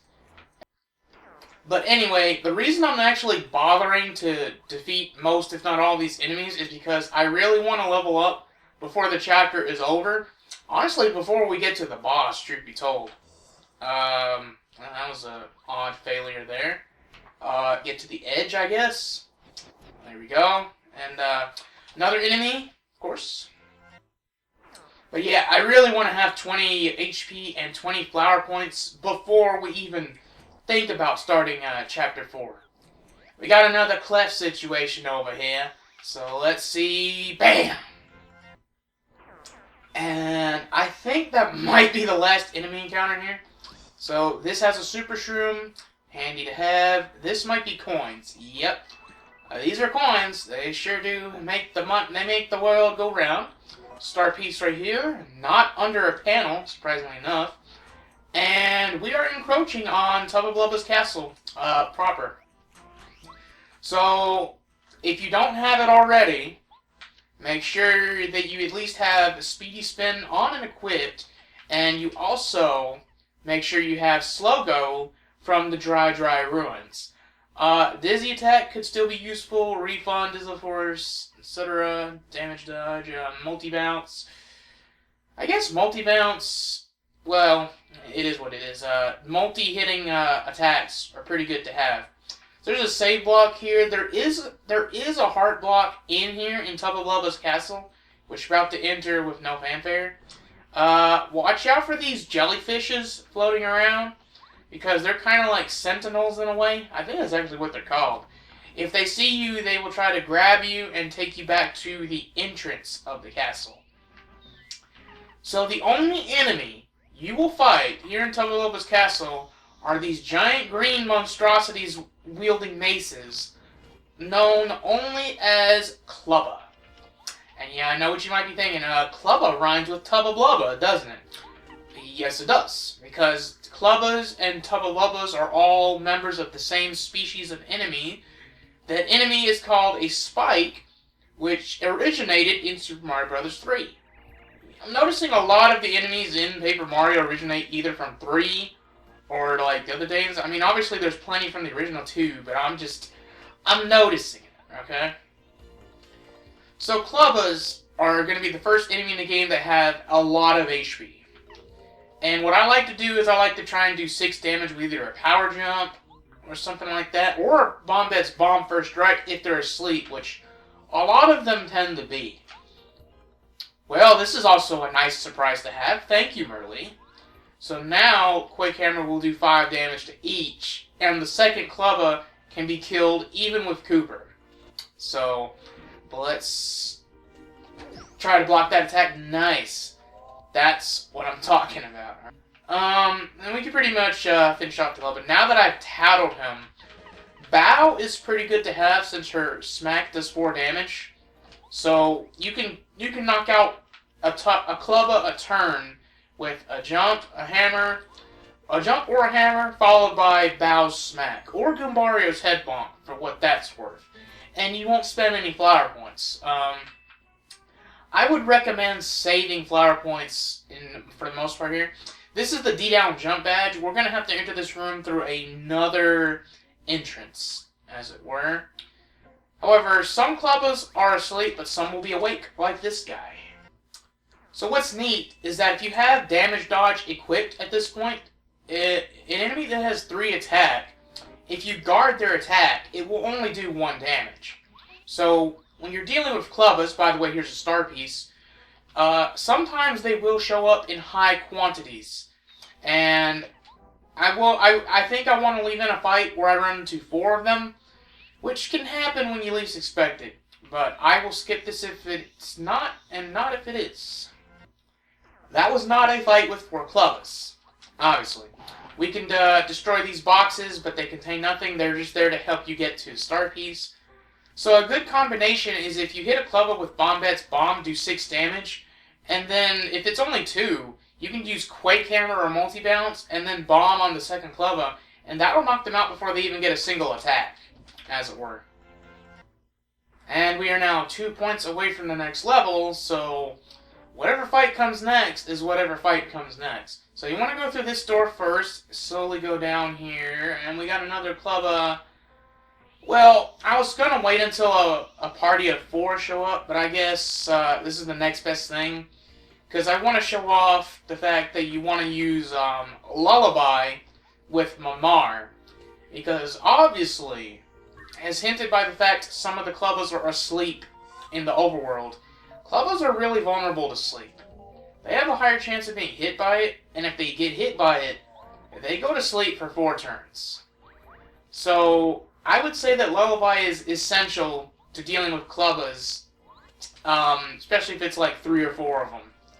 If it's 4, I would say it's essential, because Quake Hammer and Multi-Bounce, they only do 2 damage at this point. They can only take you so far, as it were. So, yeah. And that might be why the developers gave these enemies so much HP, because they knew that you would have access to Lullaby for sure, you know? So, they knew that you would have the tools. And you can even get Sleepy Stop from the Bad Shop. So, you know, worst case scenario. And hey, free experience. Thank you very much. Okay, so apparently, even at level 10, Clubbas will still give 2 experience apiece. So, that's nice. Alright, though, we're swapping the bow because of the situation coming up here. This has a castle key, so we can unlock the door that we ran into earlier. If you didn't level up, here's a heart block to fill in the blanks. And now let's talk to this guy. Oh, you're Mario. Nice place, huh? As a matter of fact, I came to this castle with my friends to try to find Tubba Blubba's weak point. We managed to find out that there's something important hidden in Tubba Blubba's room on the highest floor. But once I got separated from my friends, I just had to hide. But you could go. First, you need to get to the uppermost floor, then keep going until you find his room. If you happen to run into Tubba Blubba, don't. I repeat, don't. Fight with him. He's invincible. Really. Until you find out his secret weakness, you'd better just run away. Got that? Yeah, I mean, some people are foolish enough to want to try and attempt that. By the way, here's an upgrade block. You use this to upgrade Bow. She will master Spook to scare all enemies from battle. That basically means that for 3 flower points, I think is what it costs. I never used the move, but I think it costs 3 flower points. For 3 flower points, you basically use a Fright Jar right then and there. Which is why I see no value in the Fright Jar item, because you get it via Bow. So, like, what's the point? And like I said last time I talked about Fright Jars, you really don't want to use it because it will scare off the enemies and you will lose, like, your experience and star points, right? By the way, I know there's a star piece here. We need to go through there through an alternate entrance. So there might be a little bit of jump cutting in the middle of this dungeon, I guess you could call it. It's Tubba Blubba's house. Tubba Blubba's manor. Calling it a dungeon is weird, but it kind of is a dungeon. Actually kind of reminds me of this dungeon in The Legend of Zelda Twilight Princess that looks like a house and is kind of a house, but it is also a dungeon. Yeah, it's not exactly the longest dungeon in Paper Mario. It actually can go by fairly quick. What slows down the pace are all of these enemy encounters, I'm telling you. But look, if I have a chance to get to 70-ish star points right before the chapter boss, which, like I said, almost always gives 30, you're going to want to take that opportunity. Okay? Okay, so that was the first 4 Clubba encounter that I ran into in there. I totally wanted to try and use Lullaby there on screen, but it is what it is. We are pretty close to getting to 70 star points, though. To avoid the jellyfish, use Bow's invisibility, obviously, but Speedy Spin helps you to bypass the jellyfish quite nicely as well. I wouldn't say that Speedy Spin is essential, and neither is Slow Go when we come up to that opportunity. I wouldn't say that, but it's highly recommended. It really helps out a lot. By the way, hidden wall here. So ain't that nice? But yeah, you blow up a crack behind that clubba to get into this wall, and we have a bunch of wooden panels here.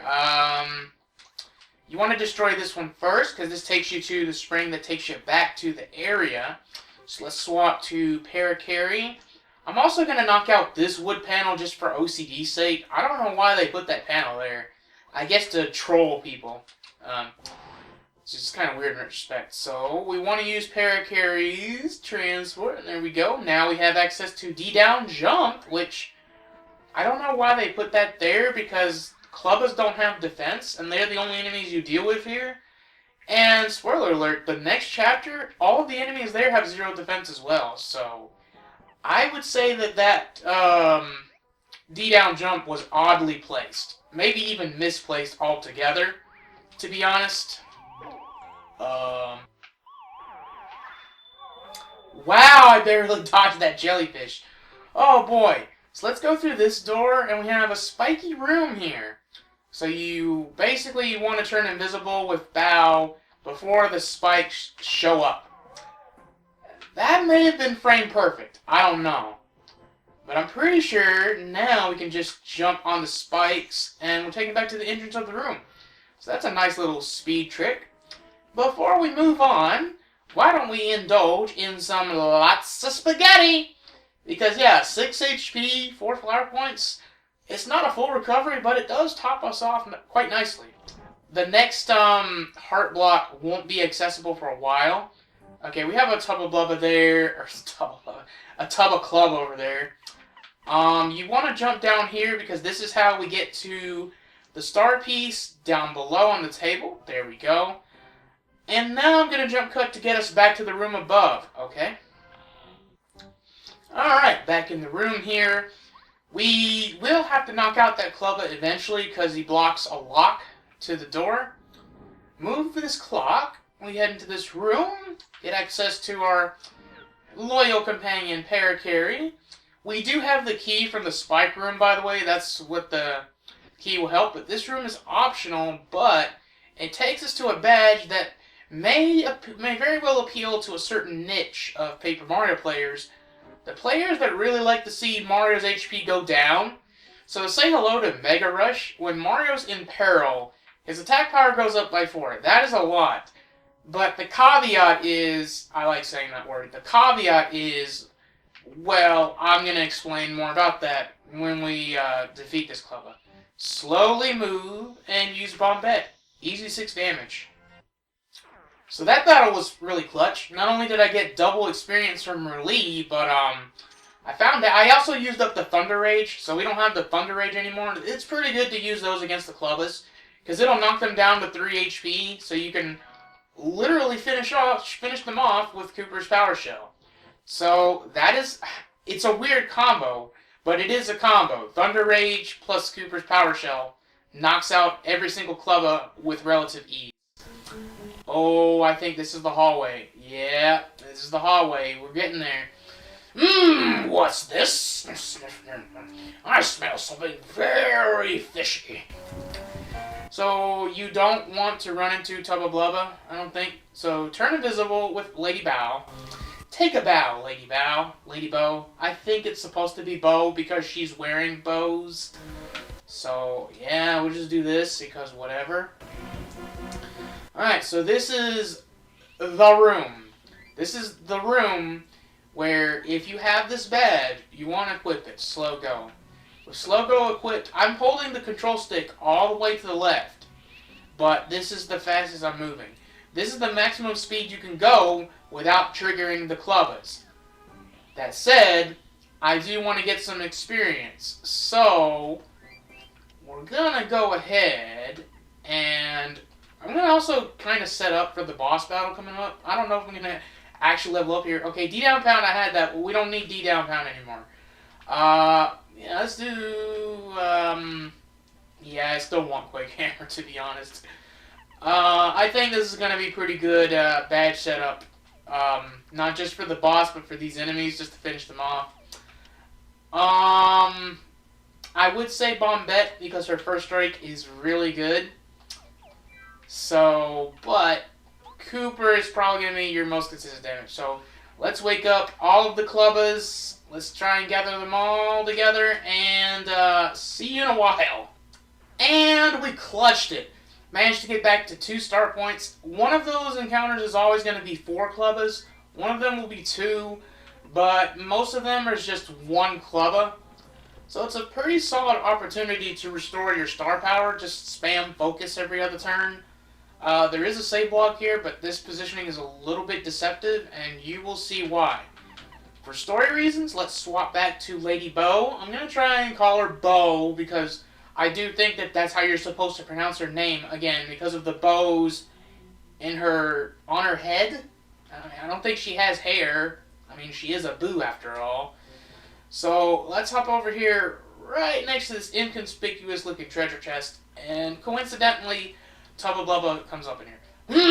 I might be in trouble. The star spirit ran away, and now I think someone suspicious is in the castle. I sure don't want to make King Bowser mad. He's scary. He did make me invincible, but if I screw up, he might change me back to normal. Well, wouldn't that be unfortunate? And I know what you might be thinking. It's weird that Tubba Blubba has like a patch on his chest of some sort. Time for some beauty rest. Yeah, I do agree with you. That is kind of strange. I wonder if there's a reason behind that. Anyway, Tubba Blubba takes a nap. Nothing you do will wake him up. He's a pretty deep sleeper. But if you open this treasure chest... Hi there, I'm Yaki, a faithful and chatty follower of Master Tubba Blubba. My very important job is to guard his valuables. But you don't look like Master Tubba Blubba at all. That means you've come here to steal me, the magical key that unlocks the door to Windy Mill at the foot of Gusty Gulch. And furthermore, your goal is to find out if there's a secret inside that Windy Mill. You're a very honest person, aren't you? Help! Master Tubba Blubba! A thief! Well, that's gonna be wrong. What's all the noise? 5 more minutes, Mom. Oh no! He's awake! We have to run! I don't know, I guess a wispy kind of voice makes sense because she's a ghost. Anyway, yeah, you want to run because now begins a vaguely hilarious chase sequence. And I know what you're thinking, oh, you're going to go back to that save block. No. Hey, you thief! Stop! Tubba! Yeah, that's going to really make the property damage of this estate go up really high. I'm not a real estate expert. I was trying to make a joke. The equity is going to go down. Something like that. I don't know. Anyway, though, we need to escape Tubba Blubba through various familiar set pieces, as I'm sure you're well familiar with at this point. If you do run into Tubba Blubba, I'm actually going to create a save state here to try and see if I can show this off.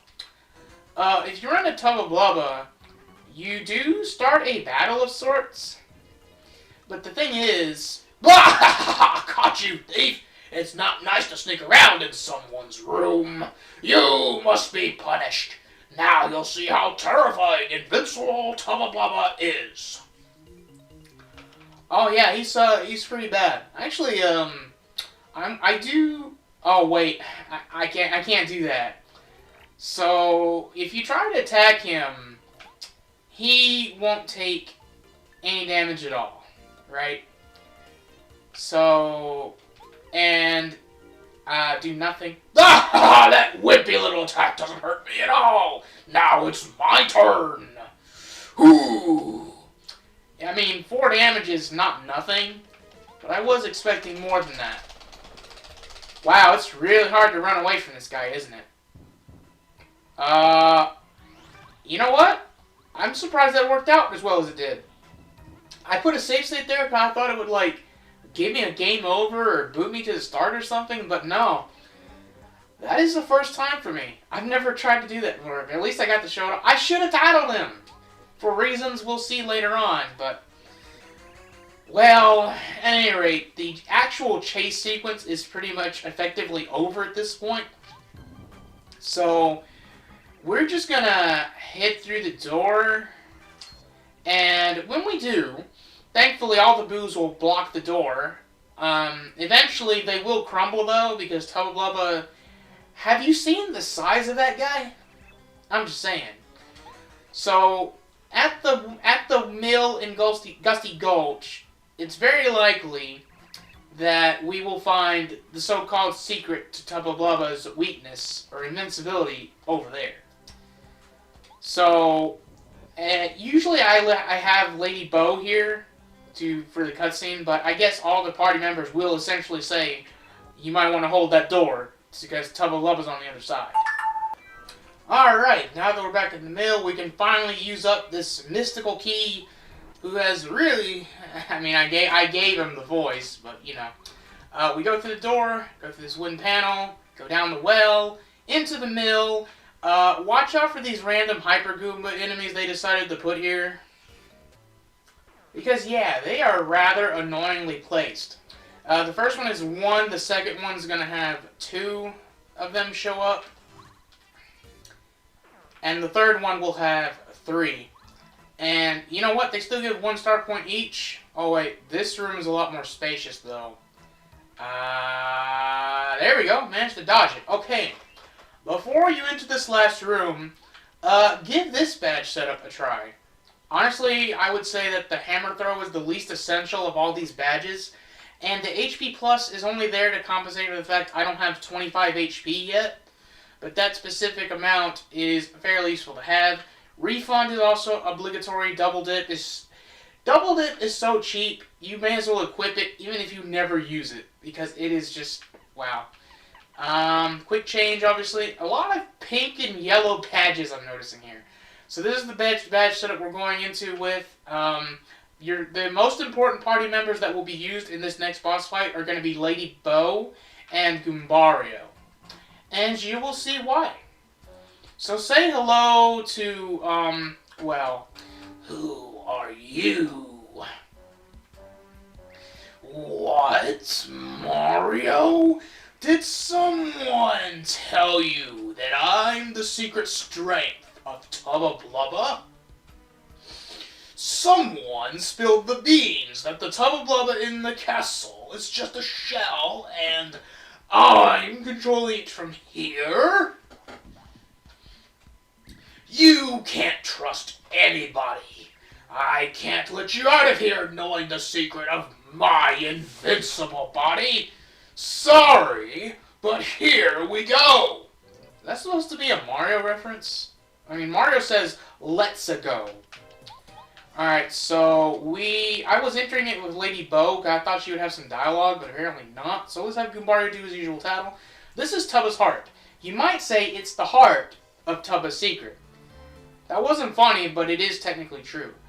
50 HP and 6 attack without any, caveat. See, that's the part's base attack.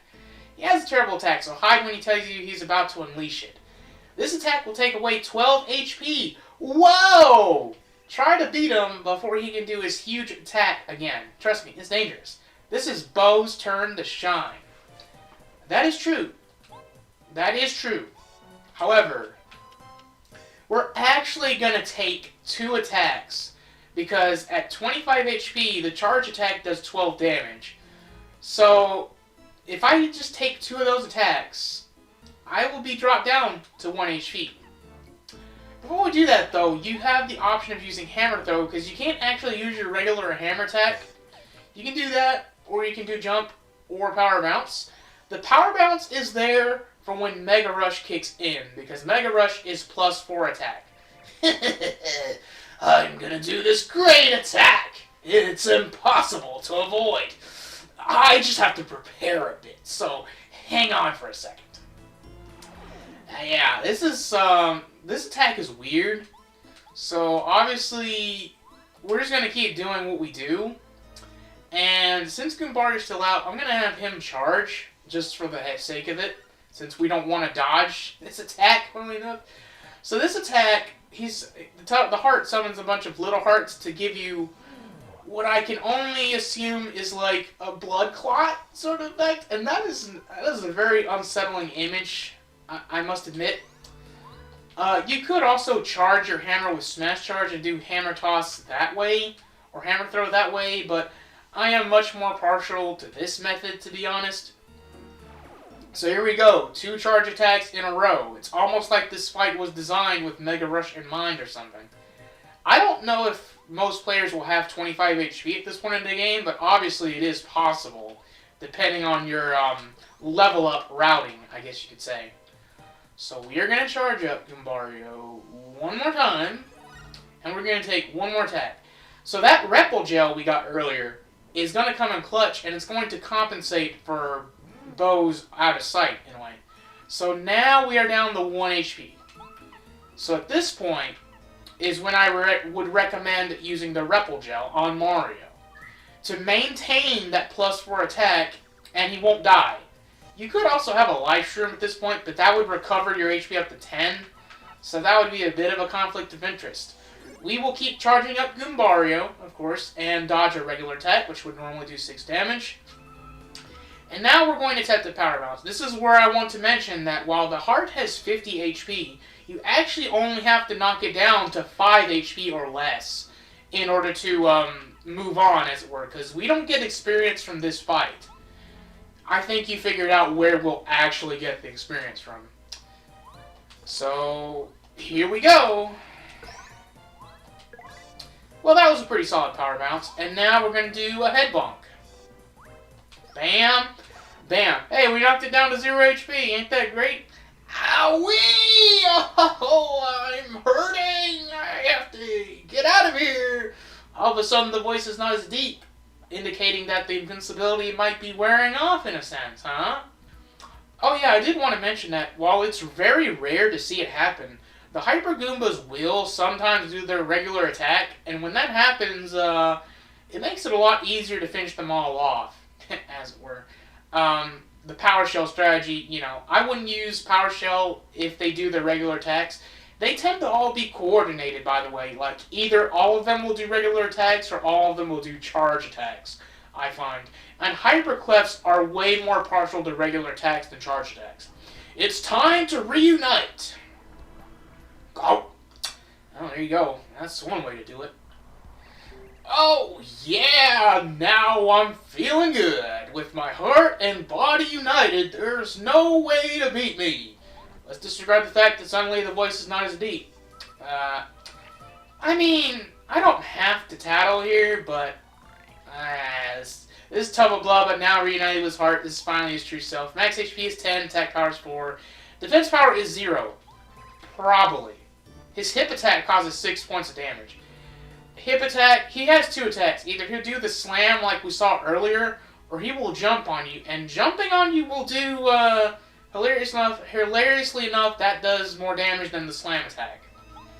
So, yeah, let's just do the power bounce and easily win. There we go. Yow! Dynamite! And that should be a level up. Merly with the clutch double experience would have been nice. So, now we upgrade the badge points to 18. Oh no! With my heart and body united, I'm not invincible anymore. Now I'm back to not invincible, Tubba Blubba. That's so lame. I give up. Look, I'll give back all the ghosts I ate. Forgive me. I don't get it. If he ate the ghost, wouldn't they have long been digested by now? What even is Tubba Blubba? Is he an actual creature, or is he actually like a stuffed animal? I'm actually a really sensitive guy, trapped in a huge body. I don't want to be invincible anymore if it means I have to fight guys like you. What a wiener! Serves you right. And everyone who got eaten has returned safely. Hooray! But I guess I'd better tell everyone not to scare old Tubba Blubba anymore. We used to love scaring Tubba Blubba night and day because he was such a coward, you see. Oh well, we're not sorry for it. Scaring folks is what ghosts do. So, boo on him. Ha! Dynamite. It's pretty hilarious, though. But yeah, Lady Bo is like, that's a pretty invigorating experience. Never felt so much excitement before. A good learning experience. Probably wants more experience. She wants to accompany us for a little bit longer. I mean, why would we say no? Even though, sadly, we didn't get to use Bo much in the boss fight where she's actually recommended to be used, because that strategy I highlighted is pretty nice. And, I mean, hey, it is sort of fitting because you do get the Mega Rush badge and all that, but, yeah, at least we got to show off that crazy strategy, huh? Don't worry, guys. I think there is a fight in Chapter 4 where Bo can still be shown off and be proven useful. Don't worry. We're not out of the woods yet. More importantly, though, we finally rescue objectively the best Star Spirit and Star Power in the game in Scholar, which kind of rhymes with Star, but, I mean, kind of, sort of, not really. We had Eldstar, we had Mamar, Scholar. As you may be able to guess, all of the Star Spirits have names that rhyme with Star. That's going to be a recurring theme. So yeah, after solving the secret of Invincible, Tubba Blubba, Mario and Party set free Star Spirit Scholar. Now with Tubba Blubba just a bad dream, the boos are free to haunt to their heart's content. That's right! Tubba Blubba runs away from his mansion. So I wonder, actually, if we were to go back there and try to go back to, like, his bedroom, would he still be there, or did he really just demolish his mansion and literally just left it behind?